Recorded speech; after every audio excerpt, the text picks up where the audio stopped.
There is a morning in China when the entire country stops. It happens every June. The stakes are so high that construction sites fall silent. Roads close, planes are rerouted so the noise won't reach some parts of the city. Police escort students through traffic on motorbikes so they don't lose a minute. This is the gaokao, the entrance exam for universities. 9 hours, spread over 2 days, and at the end you get a number. In China, this number will follow you for the rest of your life. It shapes your career, your salary, the cities you live in, and sometimes whether a future in-law thinks you're worth marrying. Images of students studying while attached to IV drips regularly circulate around gaokao season, becoming symbols of the pressure surrounding the exam. From a Western sofa, the reaction is automatic. It's cruel, no child should carry that. Except the kids coming out of this system dominate every global ranking there is. The 6 best countries in the world for mathematics are all in Asia. So yes, their system is brutal. It also delivers results the West no longer can.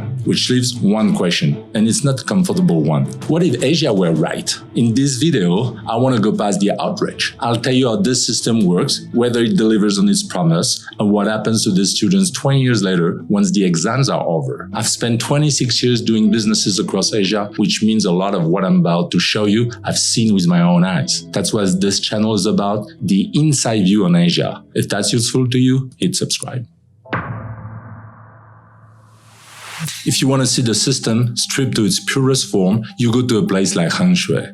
Hengshui Middle School in Hebei province is the most famous of what Chinese people themselves call gaokao factories. The day starts before 5:30 in the morning and runs past 10 at night. Students run information between buildings to save time, reciting notes as they go. Meals are timed in minutes, bathroom breaks are scheduled. There are cameras in every classroom, and the smaller things like talking or drinking water out of turn get punished. The schedule is so total that a kid's entire waking life for 3 years is owned by the institution. But like it or not, it works. Hengshui sends students to Peking and Tsinghua universities, China's Harvard and MIT, at rates that make other schools look like they are not trying. Parents across the country fight to get their kids in, know exactly what it is, because the output is undeniable. A few hundred miles south, in Shenzhen, you'll find classrooms that look like they were airlifted in from 2050. If you have the chance to walk into one of these schools in Shenzhen, you'll see equipment you will expect in a well-funded university being used by teenagers. There's a school with a full flight simulator for the C919 so teenagers can train on the actual aircraft their country is building its aviation future on. Some Chinese schools have put headbands on students embedded with sensors that read their brain activity. They are claiming to measure who's concentrating and who's drifting,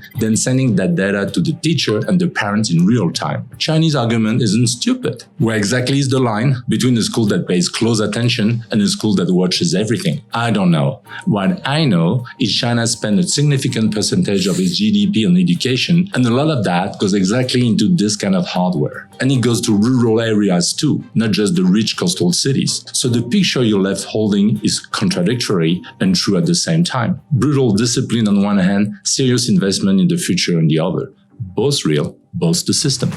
The instinct is to file this under mean China, a vast, anxious, authoritarian country doing bad things to its kids. But cross the region, and the same machine keeps reappearing with local names and the same logic underneath. In South Korea is the Sunang, and the country bends around it even harder than China does. The day it runs, the stock market opens late to clear the roads. Flights are grounded during the English listening section, so no engine noise reaches the halls. You might already know, but Korean students don't go home after school. They go to a Hangwon, a private crime academy, and study deep into the night. They have a dark nickname for their country, El Josian, and a slice of that hell is built in the classroom. Japan has its Juken Jikoku, literally meaning examination hell, the gauntlet of entrance exam feeding the Juku cram schools. Taiwan funnels everything toward its general scholastic ability test. Even Singapore, the calmest and richest of the lot, saw children into academic tracks with a national exam at the age of 12. Same for Hong Kong, high-stakes testing and what locals openly call shadow education. So the real question isn't why China does it. It's why so many different societies with different governments and histories all landing on the same brutal answer. And that's where the easy Western story falls apart. It's not a question of cruelty, It's pure logic. In most of these countries, there is no thick social safety net catching you if you fall. There's no generous welfare, no second chance community college system, no culture of the late blooming dropout who founds a company at 30. The exam is the safety net. It's the one mechanism that decides cleanly and publicly who gets a stable career and who doesn't. More importantly, it can't be bought or inherited the way so many other things in these societies can. For a family with no money and no connection, that test is the only lever they will ever get to pull. So they pull it with everything they can. Some parents look at the cost, do the math, and increasingly decide not to have a second child at all, which is one of the reasons South Korea now has the lowest birth rate on earth. In the West, we tell ourselves we will never do this, that we value the child as a whole. Fair enough, and the human cost here is real. I'm not going to soften it. But we never do that to our kids is only half a sentence. The other half is that these systems, for all their brutality, are producing something. Every 3 years, the OECD runs a test called PISA across dozens of countries. Same questions, same conditions, 15 years old everywhere sitting the same exam in math, reading and science. It's the closest thing we have to a fair comparison of who can actually do what. And the results are impossible to ignore. In the last math ranking, the top 6 were, in order, Singapore, Macau, Taiwan, Hong Kong, Japan, and South Korea. Every single one in East Asia. Singapore scored 575, the highest any country has ever posted in any subject in the history of the test. Far enough ahead that the OECD recounts a Singaporean 15 years old ran 3 to 5 years of schooling ahead of the global average. It's the only country sitting more than 2 standard deviations above the mean. Now, look at where the West landed. The United States came in around 33rd in mass, below the OECD average, behind countries with a fraction of its wealth. And this isn't a one bad year story. France has been declining in math for 20 years and now performs about 1 school year below its late 1990s level. The gap between a French teenager and a student in Singapore now runs past 100 points. 3 years of learning. Of course, Singapore, South Korea and China are radically different societies. The point isn't that they're identical. The point is that they arrive at remarkably similar educational incentives. France's own education council has one that half its 6th graders can't work out how many quarter hours are in 3/4 of an hour. Across the OECD, math scores just fell by a record number. The whole western middle of the table is drifting down together. Here's where the obvious objection comes in. And it's a fair one, so let's take it seriously. Those scores measure the wrong thing. They reward memorization, drilling, the ability to sit an exam, not creativity, not original thinking, not the messy real-world problem solving that actually builds companies and breakthroughs. A test can capture the kid who's bored in class, but he invents something in his garage. The West may be losing the exam, but it's still winning the things that matter, the startups, the Nobel Prizes, the culture the whole world copies. PISA, in this telling, is a leaderboard for a skill that stopped mattering. There's something real in that. There is only so much rote drilling can achieve, the human cost is undeniable, and rote test scores have never been the whole story of a society. But notice what that argument does. It moves the goalpost. The moment we start losing on measurable thing, we decide the measurable thing was never the point. That's a comforting move, and it might even be partly true. But it's worth being honest that the West only reached for it once the scoreboard turns against it. Now, a fair objection will be, if these systems are so successful,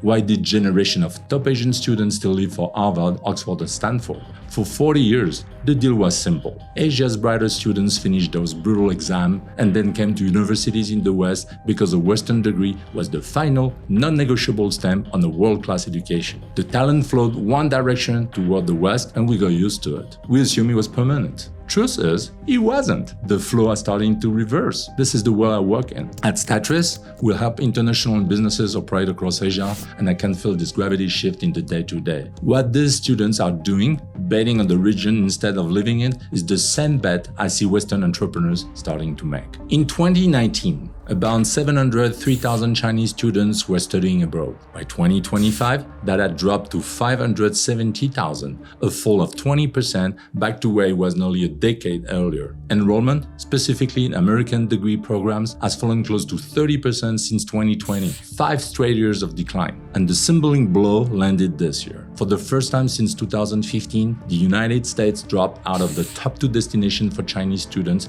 behind the UK and Hong Kong. The number of American students going the other way, into China, collapsed from around 11,000 before the pandemic to fewer than 2,000 today. This is where it stops being an education story and becomes a money story, which is the part that truly interests you the most. The families making this decision are doing cold arithmetic. The average budget for a Chinese student going abroad is 605,000 yuan this year, north of $80,000, the highest in over a decade. And what does that buy you now? Increasingly, not much edge. Back home, employers have stopped being dazzled by a foreign diploma. One of China's biggest manufacturers, the largest air conditioner maker on the planet, said flatly that he won't hire overseas returnees at all. Recruiters now favor practical skills over an international degree, and the once automatic salary premium for the kid who studied in Boston has evaporated. So parents are asking the question any business owner will ask, why pay a fortune for an asset that no longer returns anything? The answer is to keep the money and the talent inside the region. Chinese enrollment in Malaysia went from 9,000 to 47,000 in 5 years. Thailand went from 6,000 to 28,000.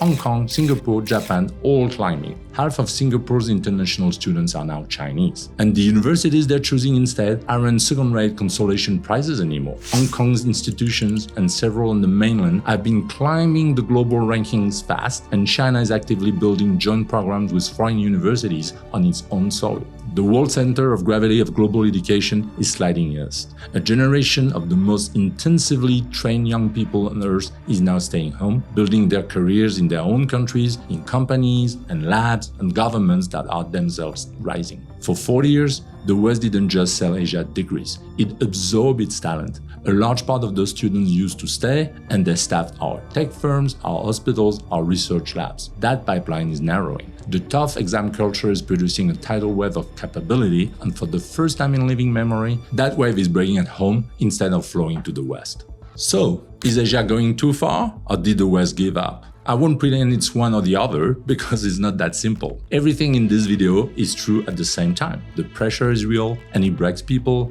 and a system that drives children to the edge has something deeply wrong in its core that no test score can redeem. But the other half is just as real. Those same systems are producing the most capable young people in the world, and they're keeping them now. Maybe both sides got something badly wrong. Maybe they've forgotten that a childhood is worth something on its own, not just as fuel for a number. And maybe the West forgot that telling a kid is special isn't the same as making him capable. I spent 26 years doing business in this part of the world. I've met plenty of parents who viewed that pressure as a privilege rather than a sacrifice. People in the West still talk about Asia's rise as something coming, a forecast, a thing to prepare for. This is bullshit. It's already here, and it was assembled in classrooms we spent 20 years feeling sorry for. The teenagers grinding through the gaokao tonight are going to be very good at the things the next economy pays for. Whether that's a tragedy or a triumph honestly depends on where you're standing and which kid is yours. So, I hand the question to you. If this video gave you a new way to look at things, hit subscribe. I post what I see from the inside, on Asia, business and money, the stuff that doesn't make the headlines. If you grew up inside one of these systems, if you're raising a kid caught between the two, tell me in the comments what you actually think. I read this, and this is the conversation I want to have. See you in the next video.